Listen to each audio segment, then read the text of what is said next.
Ladies and gentlemen, I am Yusril, the game is World of Warships. It is 1900 Greenwich Mean Time on the Monday the 16th of October 2017. Welcome one and all to the latest edition of Shipstream, and we're going to be looking at more new ships today, so I do have to remind you, this is work in progress. The white tag is firmly on.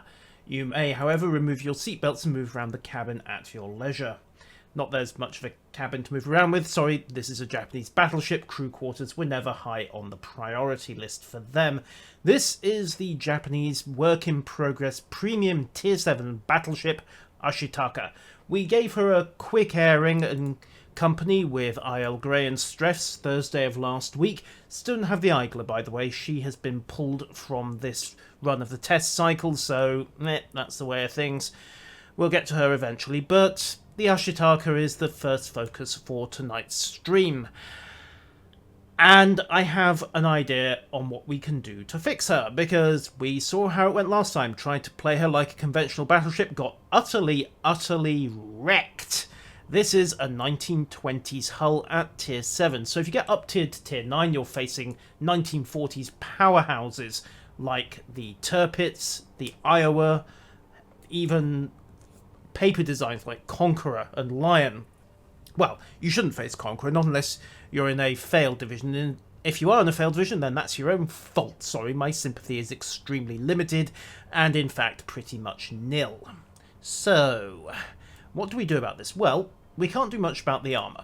I mean, this is a 1920s Japanese battleship. It has got 1920s armour. They had switched over to the all-or-nothing principle, but their turbine tech wasn't quite there yet, so in order to get a 30-knot speed, they've had to compromise. The main belt is 254mm. Behind that, you have absolutely nothing as far as I can tell. There's a decent Citadel torpedo bulkhead, and if you get an underwater hit, well, if it's running that deep, you shouldn't take too much of a beating, even with only 73 mils of armour there. But once you take away the main belt, well, there's a very limited Citadel deck protecting it, and then you've got the armoured deck slopes. 70mm isn't bad, and there's a little bit of a turtle back here, but honestly, that slope is so steep that, frankly, by the time a shell is dropping in at even a relatively modest 30 to 40 degree angle, it's pretty much going to hit this armoured slope smack on, and, well, it's not going to do very much. You really needed either vertical armouring against dropping fire or a much steeper turtleback, but the ship hasn't really got the beam for that. She's too narrow, especially towards the front where you have the main barbettes. This weak upper roof doesn't help very much either, although in fairness it should be noted, if I re-enable the casemates, that there is a 25mm deck on top of that, so there is an element of protection. Actually, I don't think that would trigger Enterprise's bombs, but it might do something with the Graf Zepp's AP bombs. I'm honestly not sure what the thresholds are. I know, well, these thicker sections will definitely trigger the Graf Zepp's AP bombs. I'm less sure about Enterprises. I think the threshold on those is something ludicrous like 70mm, and I don't think I've got an easy way to check at the moment. So, AP bombs, not a massive issue. Deck armour, flimsy, but hey, sign of the times. Main belt armour, again, dodgy, to say the least. 254 is problematic. Enterprise bombs would arm on the turret roofs. Okay, so that's worth noting. And once they get through that, well, let's be honest here, it's straight down the barbette and into the magazine. So, yeah, that could be hilarious. Don't tell Mouse, she already has a habit of aiming at citadels with her main battery guns. I don't want to think what she's like in a carrier. So, the armour's dodgy and there's nothing we can do about it. I mean, if we do upgrade the armour, we might as well just bring back Armour Gi B, Armour Gi C, and then why are you even bothering having this thing at Tier 7? So, we can't do much about that. The secondaries, again, they're the historically dodgy kind. Casemated guns, the 14cm in particular. While it looks good, it does fire armour piercing, which is... no thank you. Cruel main gun dispersion. Fire control on this thing bearing in mind I'm not sure what mods I've got installed at the moment, you are looking at 211 meters at 19.9 kilometers, which is pretty typical actually. It's more or less on the curve for a Japanese battleship. They actually have a pretty solid angular dispersion, so the maximum dispersion is okay. The sigma feels a bit wonky at times. I actually need to check that. Sigma on the main battery for Nagato is too flat. On Ashitaka, it is... Where did I leave the numbers? Yes, I have the data mine up on the other screen. It's 1.8. So, yeah, they could tighten that up maybe to 1.9. Bear in mind that down at Tier 6, you've got the 12-gun monsters with 1.5. So 10 guns at 1.8 isn't totally unreasonable. Let's just take a quick look at Amagi's dispersion while we're here. Again, that's a 10-gunner. Well, more or less the same. And main battery, 1.8 sigma. So same as Amagi. Could live with it, of course. Amagi does benefit from slightly more modern defences. Okay, so, and hi Graph, good to see you again. So, we can't really fix the armour, we can't really justify a Sigma improvement to the main battery fire control because that would make it better than the almost identical Amagi. And the flak, well, yeah, again, 1920s interwar designed. Ooh, Gratz Graph, 25k XP. Yeah, good luck with that. Yeah. And I gather you're having some fun with the Freddy, by the way, but we're getting sidetracked. So again, we can't really do much about the flak. I mean, it's abysmal. It's an interwar design. If we pull up, well, let's see, what have we got that's a similar situation? I know, the Colorado A. I don't actually have that in the port at the moment, so similar tier, similar kind of era as well. And again, the flak is, well, it's better, but... in fact, it's a lot better. Yeah. Okay, maybe we could do something here. Maybe weld a few more 25mm guns to the deck. Just to bring it up to something vaguely approaching Colorado's values, especially close in. That 137 from 38 20mm Ehrlichens is... yeah, that's a distinct improvement on the 827, yeah. Let's just agree that Colorado has significantly better flak, and there's maybe some room for, I don't know, some knockoff 40mm Bofors. I think the Japanese were working on those in the 20s, or something similar. Give them something for mid-range intermediate flak, so you don't go straight from 4x1 12cm, which might as well not be firing anything, to be perfectly frank. 2.5, we're saying 2.5 DPS per gun. Excuse me a second, there's something I want to check. Let's see, where did I leave her? 2.5 DPS per gun. That is marginally more effective than a rifle caliber machine gun at 1.5 DPS per gun. Okay, oh my word. What? That...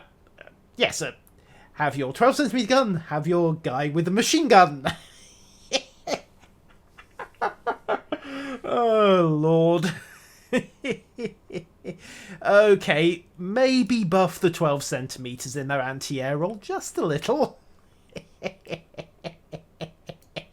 Oh dear. Okay, of course they do have significantly more range than a man with a rifle caliber machine gun, but...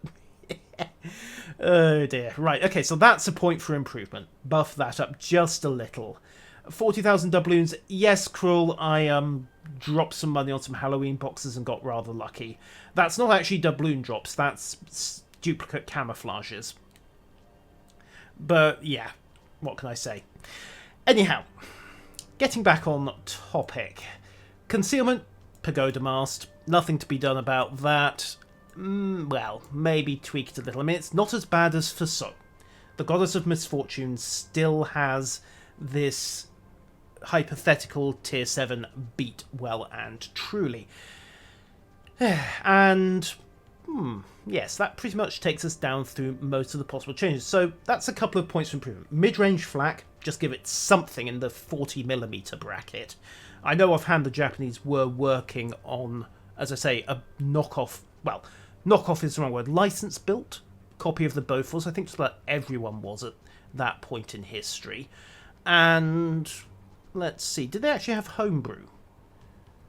Because I'm not sure they did. They've got 1327s. Insofar as battleships are hit, the problem is not when your superstructure gets hit, Cruel. The rather thin main belt means that you are going to lose badly that. Well, okay, you do that, Gruff. Go and support Wargaming. Absolutely. Okay, surprise stream stunt it's Monday evening. Who said anything about surprises? Also, grats on making community contributor, by the way. Again. And if Ollie's around later on, then we might well make him take his Krispy Kreme out for a ride. Right, I disagree. Anyhow, the cunning plan I had before I actually looked at the anti-air fit on the Ashitaka was her ammunition. At the moment, the main battery is firing the Type 0, well, Year 0, 41cm main battery guns. Yes, stunt, it's Monday. Okay. I'm not even going to ask what happened to your weekend. However, what she's also got is the Type 88 armor-piercing shell. Now, this is actually a bit of a weak spot. On paper, well, at least with the stats in game, hello Pepino, good to see you, the Type 88 and the Type 91 that the Nagato get are virtually the same. I mean, 12,600 damage, another 16 meters per second of muzzle velocity. Hello Norse, good to see you again. There's not a lot to choose between these two shells, is there? Well, actually, there is one big difference, and it's one of the hidden stats. It's the myth that is the Krupp factor. Now, Wargaming don't show this stat in game. I had to dig into the data mines and find it. But the Krupp factor on the Type 88 shell is 2,200. On the Type 91, it is something in excess of 2,700. Basically, the Type 91 is far better at punching through armour. And I can't see a problem, honestly, with giving Ashitaka this shell, because what you will then have is a kiting battleship, something similar to the HMS Hood. Something that can't get into a brawl, really can't get into a brawl because of her thin armour, but she's got the speed to more or less hold the range, and if you angle her up and keep her properly angled, especially with these 3 stern turrets, you're going to have a very good kiting battleship. And that's exactly what we're going to try right now in a battle. Of course, I'm using the Type 88 shells because Wargaming do not yet issue me with a magic wand. And we shall see. Doc, if you have the numbers handy for 15km penetration on the Type 91, the Nagato AP, that would be an interesting comparison. Mind you, the matchmaker has been fairly kind. A Hiryu? Well, maybe, but we've got a cut. Okay, maybe this will work if the Kaga can get rid of the Hiryu in a hurry. And we've got a slight destroy advantage. We've got a Kid along on both sides, so Pocket Atlanta for everybody. And we've got 2 Tirpitses, so hopefully those guys will be leading the charge. I can just sit back at around 15 kilometers and have me some fun. And the Kaga is not quite in Torpedo Alley, but if she was on the other side of this rock, something worth noting by the way, this little alley here, if you position right, there's actually no way for a torpedo to arm. Indeed, Stunt does tend to be the provider of all things stat related. I'm sure he will look it up when he can find it. There is a site that pushes them out quite readily, but you know what, we'll just kick round to port, and since it's going to take a while for anything to happen, I'm just going to alt-tab out very quickly, keep half an eye on the screen.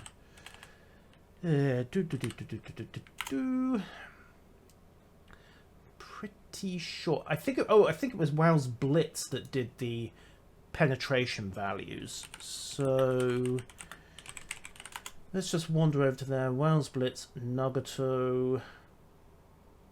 Okay, drop over to the global wiki. Don't think this is going to give us the data we need.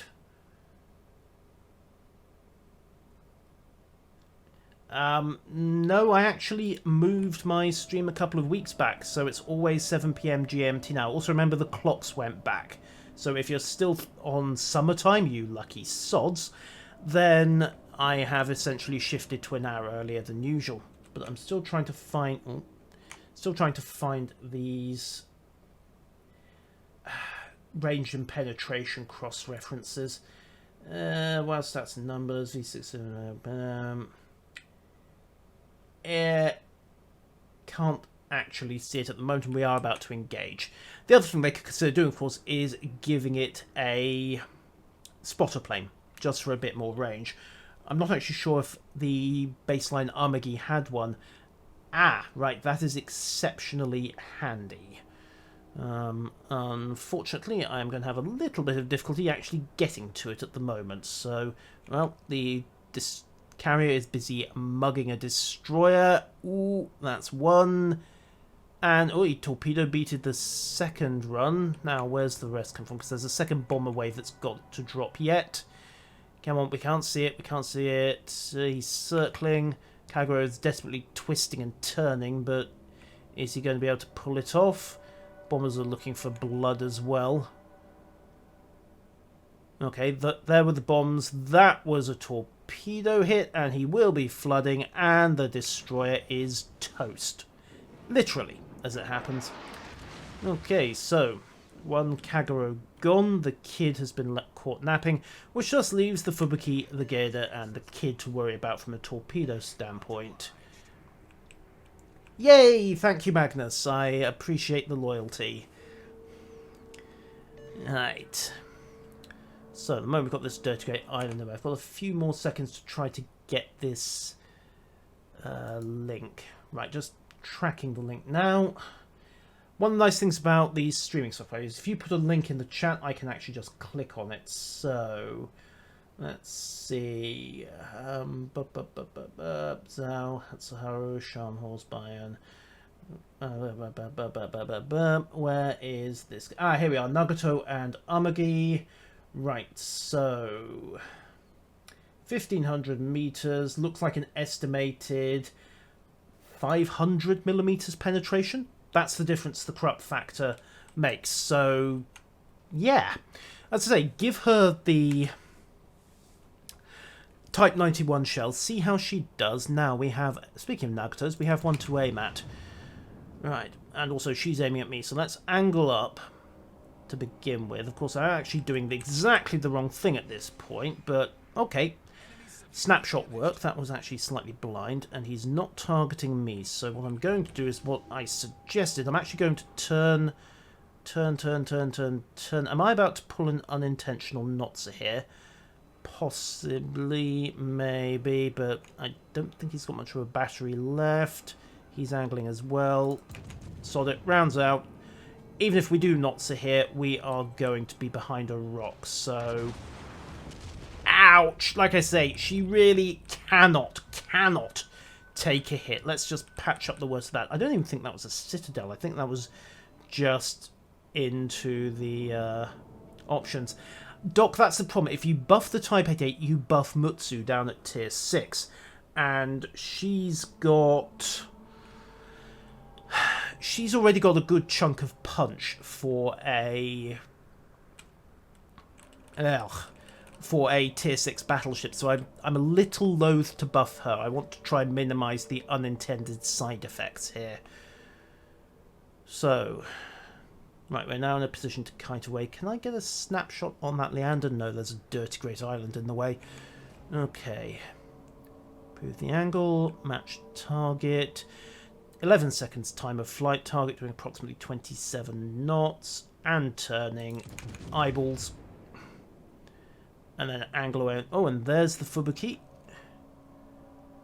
Who, yep, dodged mostly thanks to the friendly well, friendly to him, hostile to us fighters doing the stuff. Okay, both Nagatos are breaking contact. So wait for the fire radius to cut back. And with the Fubuki blocked from line of sight, we are in a good position to just make a starboard turn and start closing the range and start chasing these guys down. Bow on, highly angled. Yoink. Dock, I don't think there was one. That's the problem. At least not one that came out, the famous 89.5 shell. Well, that's the way these things go sometimes. Wargaming are not averse to making stuff up when they need to, hence the suggestion earlier on of a hypothetical 40mm Bofors knockoff. The Japanese were working on one, they just never finished it. So, maybe we could argue that they actually bought a few and imported them. I actually want to check something, because 40mm Bofors... when was that thing actually introduced? Because I have it at the back of my head. Ah, no, they can't put it on the Ashitaka because it wasn't designed until 1934. Ah. Okay. So, scrap the plan of a Bofors knockoff. The Japanese will somehow have invented it 10 years early. But, well, did they have something of that ilk? Mid-range... something around 40-50mm anti-air gun. Well, we're going to find out. Oh, one kid. Well, I've nothing else to shoot at, so you know what? Target 38. No, oh no, target is slowing and preparing to dump smoke. There we are. Got you. Rounds out. That was a mistake, my friend. Should have been turning and burning smoke before you came to a full stop. However, he's gotten away with it. In fact, he's now backing up hard, and he's very obligingly marking his position, but not going to be able to get much of a solution off that. Okay. Now, I think our good friend here is static. Well, let's find out. Rounds out. Dispersion awful, of course, because we've not got a locked target to aim at. But I think we've persuaded him to duck. Unfortunately, the Tirpitz, well... where are our fighters anyway? On the other side of the map. That's awkward. And we actually do need to push in quite hard at this point. Well, overlapping flak. Tier 7, Tier 6, Tier 8. So far, we've killed one bomber. Yay! Although he's actually out of range of mine. He's going for the Queen Elizabeth Kugelkopf. I don't know what kind of head that is, but Warhead would seem to be the appropriate comment. He ate one. Okay, that could have been much worse. Okay, also need to jink a little, because, you know, Fubuki and Kid are lurking, and this could get messy. Oh, the Akatsuki's taking out the new mechs, North Carolina's dropped the Hipper, and unfortunately, even at 30 knots, it's going to take a while to get back into this fight, thanks to the very long detour we took earlier on. Cyclone is on. Oh boy, right. Load high explosive, because next target is basically going to be this kid at worryingly close range. Happily, we still know he's in the smoke. Should have legged it by now, mate. You can't have more than 30 seconds left on that smoke. There we go. Hello, cutie. Lock secondaries. Turn, turn, turn, turn, turn. 7 seconds on the reload. Target is not evading. Okay, 38 knots. Little high because he's heading slightly away. Match pointers. Boom. Okay, that has hopefully given him something to think about. Secondary should be engaging at this point. Okay. Another 13 seconds on the reload. I need to put an evasive turn in. There are the secondaries at long last. Not that they're actually going to hit anything.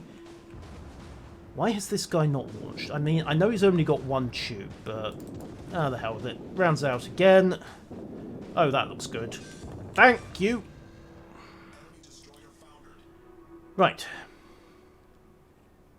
Okay, we'll hook around the island. Use this to shield us against any potential torpedoes. And take a right. Let me know if the frame rate goes wonky, by the way. I'm seeing a couple of drops at my end. Game is rock solid for my client, of course, but... Okay. Oh, hello, Bucky.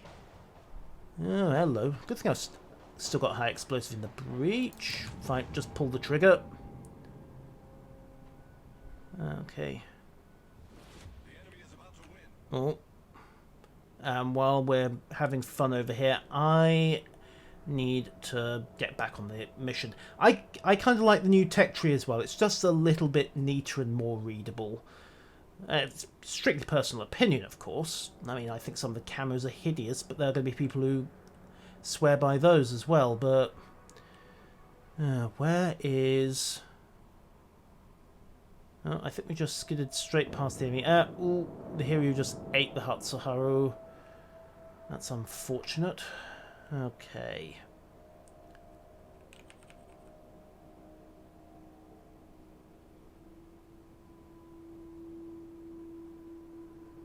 Right, well, we do actually need to get engaged back at the control point. So, load armor piercing.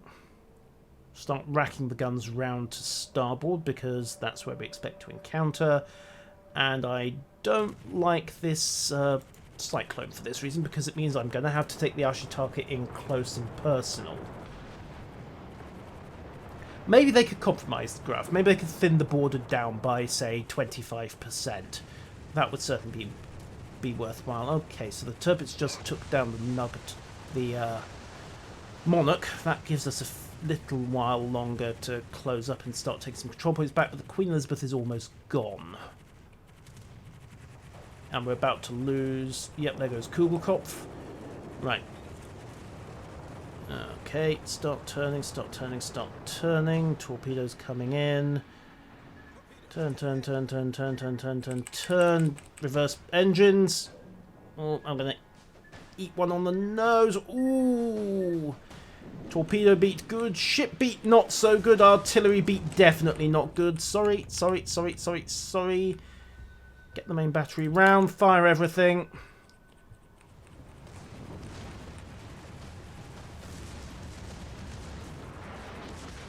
Two glancers. Oh, there goes another string of torpedoes.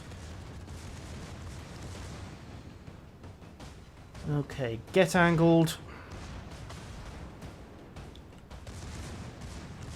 Secondaries are going to be the only thing doing any damage for a little while, and then not much.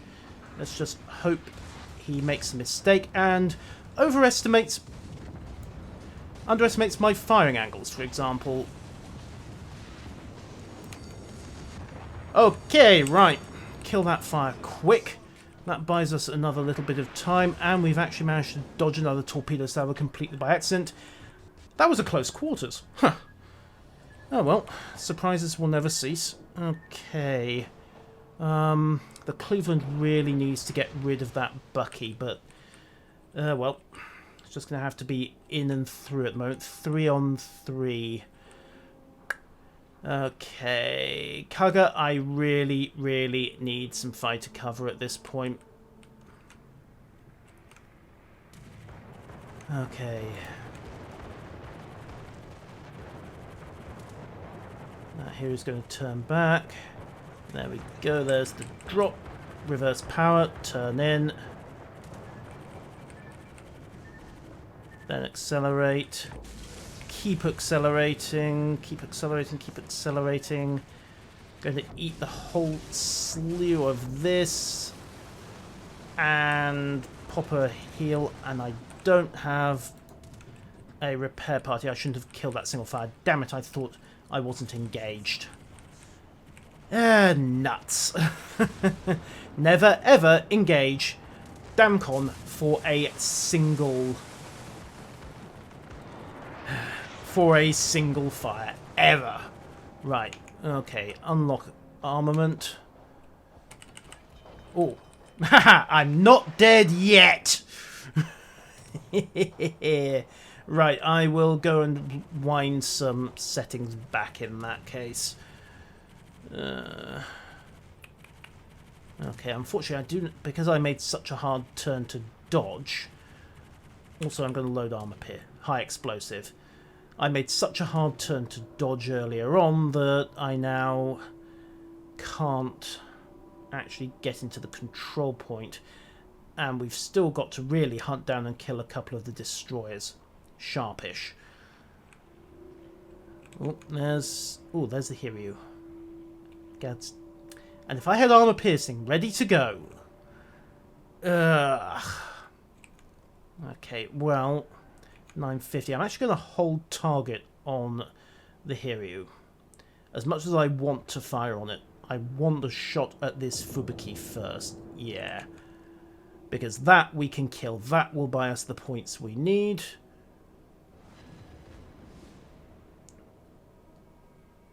Mark target.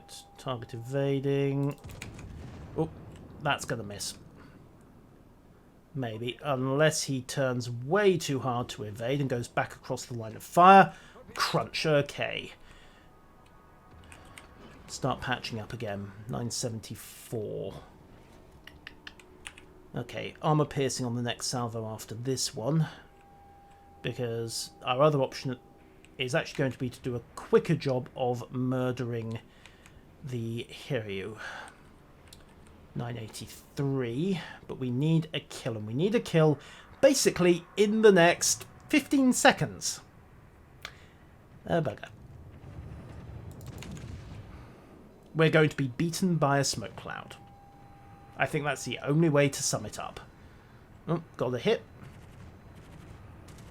Not rip for the Ashitaka, though. And I even got the plane into the bargain. Yay! But unfortunately the enemy capped out on us, which is a lesson, once again, on the peril of ignoring the objective. But as a strategy, for in terms of keeping the Ashitaka alive and getting things killed, that didn't work too badly, and in fact came in second. That Tirpitz must be kicking himself. Oh well. So this is one of the unfortunate things about the Hood style of play, the kiting style of play. It doesn't work too well with the meta, because the meta focuses on territory control, and in order to kite, you're trading territory for range. So let's just quickly knock a few settings back. I think we're going to drop...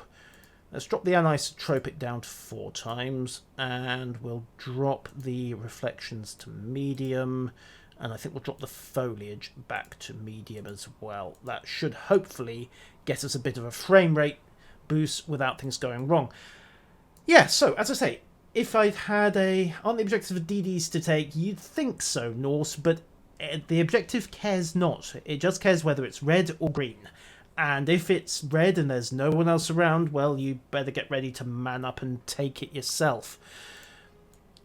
So, let's just go again, because I have a feeling that if I can get some shots on a battleship at, say, around 15 kilometers, it's going to demonstrate the difference between the 500mm penetration of the Type 91 shells at that kind of range and the 330 of the older Type 88s.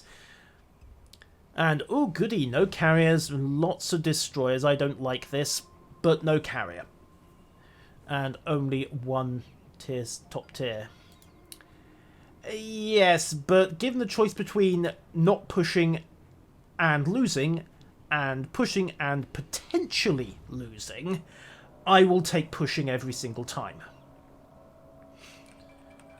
But that may just be me. As Stump will attest, I am a ludicrously aggressive, possibly too aggressive player in any ship. I have a tendency to go hell for leather for the objectives. And that was actually one of the few battles where I didn't, because I was deliberately stopping myself from doing so. So... all ahead full. Crank the guns round to 3/4, and the plan will basically be to run up to around about the outer circle and then angle away and go for a ride. Pretty much. That should give us good shots here. There'll be a dangerous moment on this leg when we're running more or less perpendicular to incoming fire, but if I need to make a hard right turn earlier, I can. Rammstein and Curryverse. That sounds like an excellent combination. Ashitaka, new battleship. Well, more like a battle cruiser.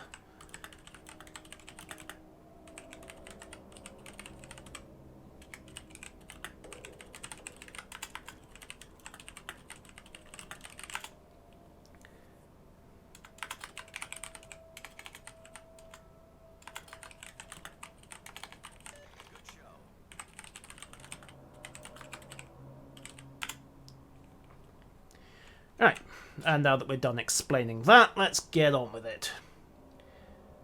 Rarely, I think mean rarely works, don't you? See, all in a bit gruff.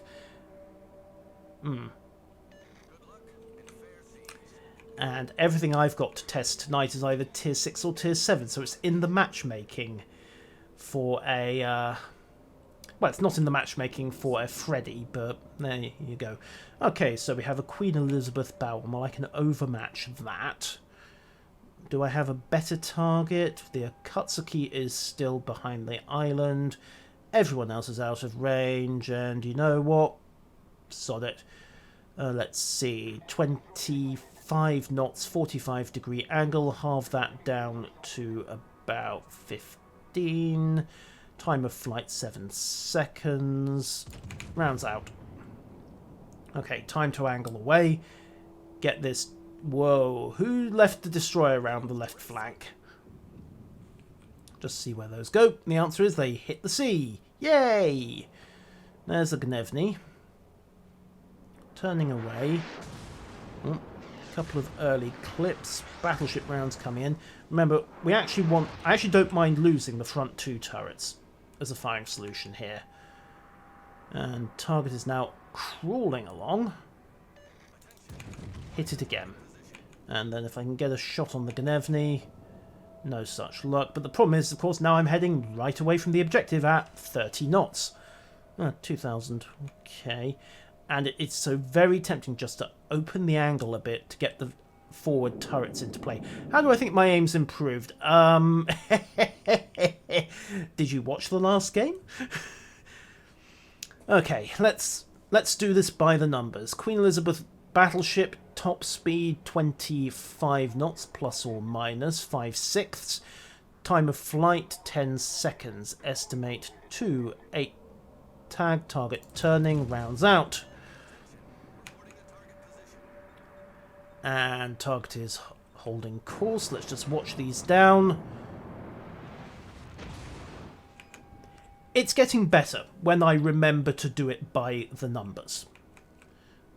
Right, okay, Gnevny, high-speed target, highly evasive. Shotgun.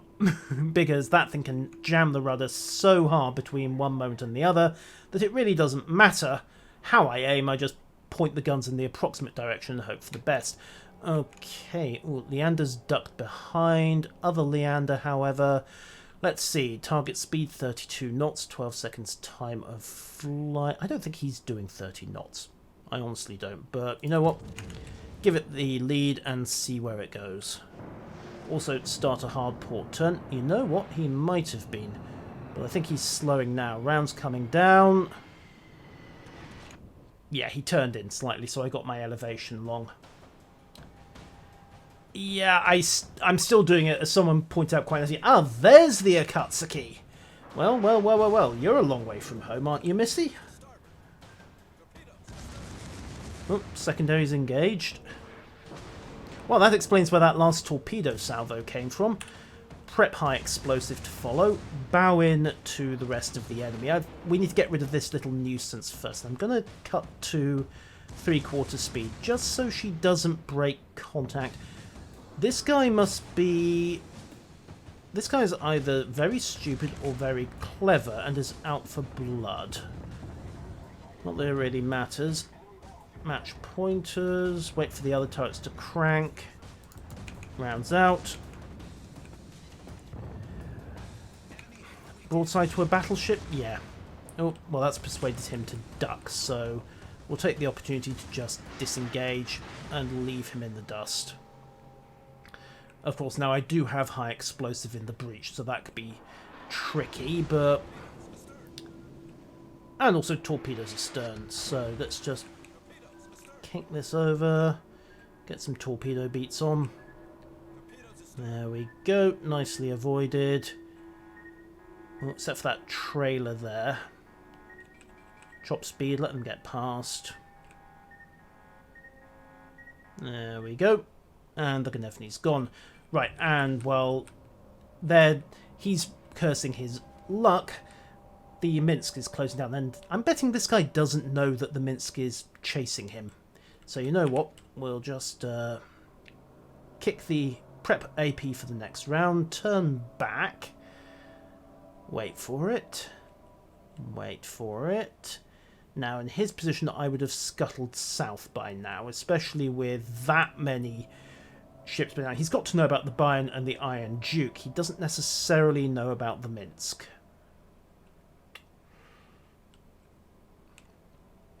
In fact, no shot, so prep armor piercing, traverse turrets, and need to think about my next move. There's the Akatsuki, and shortly to be replaced by the wreckage of an Akatsuki. Ooh, well shot, sir.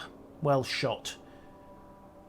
When I start to kite, do I keep going full speed? I tend to, mostly because it tends to beat any range estimates, but you're absolutely right. I could absolutely cut to 3/4 or half speed and drag things out a bit further. Was that a Miyogi? Okay, I'm not questioning it, but someone brought a tier 4 battleship into a tier 7 game. Oh well, sucks to be you, my friend. And yes, Norse, I could absolutely do that. Thank you for the suggestion. I'll try it pretty much now, in fact, because once I come out of this turn, we're back into the kite away phase once again. So, lock the turrets back. That, I think, fortunately, is a British light cruiser on the turn. That for a target most definitely isn't. Target speed 35 knots. Time of flight 7 seconds. Adjust for 10 and angle. Rounds out. And yoink! Suck it. And yeah, it's not helping much, but it is helping, I think, is the best way to sum it up. I mean, she's got a relatively pointy stern, so there we go, course is set. So let's cut to half throttle, and fires out 30 seconds on the turn. Let's see, Queen Elizabeth, 25 knots, nice and slow. Unfortunately, the problem with not varying, I think it's more varying speed than high speed or low speed. Top speed, Ashitaka does 30 out of the box. Of course, you can amp that a little with Sierra Mike. Okay, right, so Leander, lock target, estimate time of flight 7 seconds, target speed 30 knots, give it about 10 notches lead, adjust up, rounds out. Pop a repair party, and yep, that looks promising. Yoink! Oh, this works. It's a fast battleship. It's the same as Kongu, same as the Amagi. It was the standard for Japanese battle cruisers and later fast battleships. It was what they aimed for in their designs. Same way the American standards went for 21 knots out of the box. Excuse me. We're just going to put this guy down. Thank you. And with that kiting phase complete, let's turn back in, run up to full power, and angle the guns forward for another pass.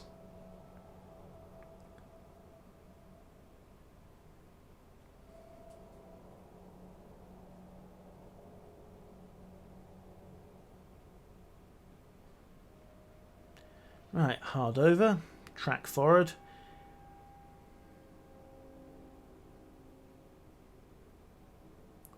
And okay, off we go again. Time to work the range down.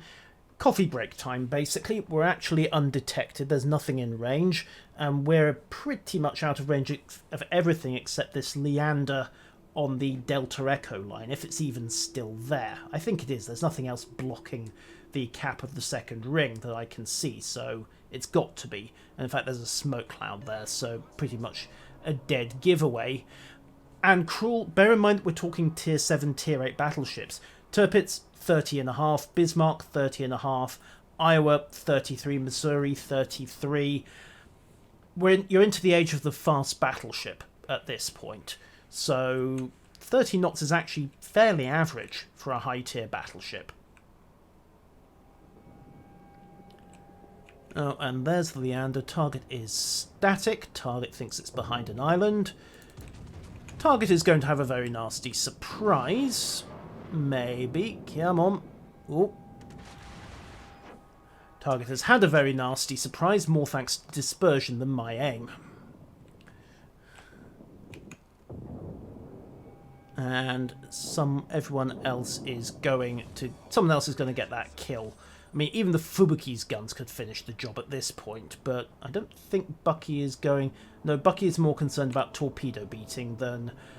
Oh dear, Bucky is more concerned about running for the lifeboats than actually killing that Leander, but Leonard jumps in with the save at the last minute. Let's dodge this island. Pop a repair party. Yeah, I have a suspicion that this is about the only way to make the Ashitaka work in her current state. You play her as second-line fire support, which doesn't necessarily gel with the meta, requires a great deal more patience than I usually have in my games of World of Warships. How does she feel, Pecky? Squishy, I think is the best way to sum her up, because of that 1920s armour loadout. You have to play her with a lot of patience, a lot of care, and you have to watch your angling, even against something like a New York, but thankfully he's looking the other way at the moment. And you also have to be, like any battleship, hyper-vigilant for torpedoes. Wait a minute, I can overmatch that New York, can't I? Target is closing, give it about 1,000 metres of... Oh no, he's turning? Yeah, he's turning right. Shotgun, rounds out. But honestly, if they whack her up to Type 91 shells, I think she'll be pretty much good to go. But she will not be to everyone's taste, and she doesn't really suit the domination meta. She'll do extremely well in standard battle. Am I running Concealment Expert? I will have to go and check, which we can in a moment. But 68,000, 3 sits, 3 kills, and 1,500 base XP, so not a shabby performance, all things told. Okay, so let's take a quick look at the captain. Have I got Concealment Expert? No, is the answer to that one. This is my standard battleship captain, so it's pretty much oriented for anti-air with a bit of secondaries on the side. Not an optimum build for Ashitaka by any means. You could certainly plug in manual secondaries instead. Concealment Expert, yeah, it could actually, because, well, maybe. I mean, you're still talking a base detection of, what, 15.2 kilometres? Actually, no, it's more than that, because Concealment Expert takes off 14% for a battleship. So that's basically 1/7. So 16.8 divided by 7 gets you to around 2.5. Gets you down to about 14.3 kilometres. It would help. Don't get me wrong. It would definitely help. But... debatable. But again, this is a ship that wouldn't be on frontline. Certainly, if I was building a captain for Ashitaka as a kiter, I would use that over manual secondaries or manual anti-air, because as we've discussed, the manual secondaries would be so utterly pathetic that it is not worth the 4 skill points. So AFT, BFT for something approaching flak defense, and then yeah, Concealment Expert would be worth considering. But at the moment, that is more or less my take on Ashitaka. She's going to be a kiter, much like the Hood. She really needs the Type 91 shells to give her a boost in that role, or she's going to struggle to get through target armour at the 15 plus kilometres where she's doing her work. And she just does not have the armour, very much like Hood, to get in anywhere near close to a target unless she has no other choice. That close pass on the Nagato would have been fatal if he had decided to try to blam the Cleveland instead of going for me. So that pretty much wraps up the Ashitaka. We'll see what Wargaming do with her after the next round of testing.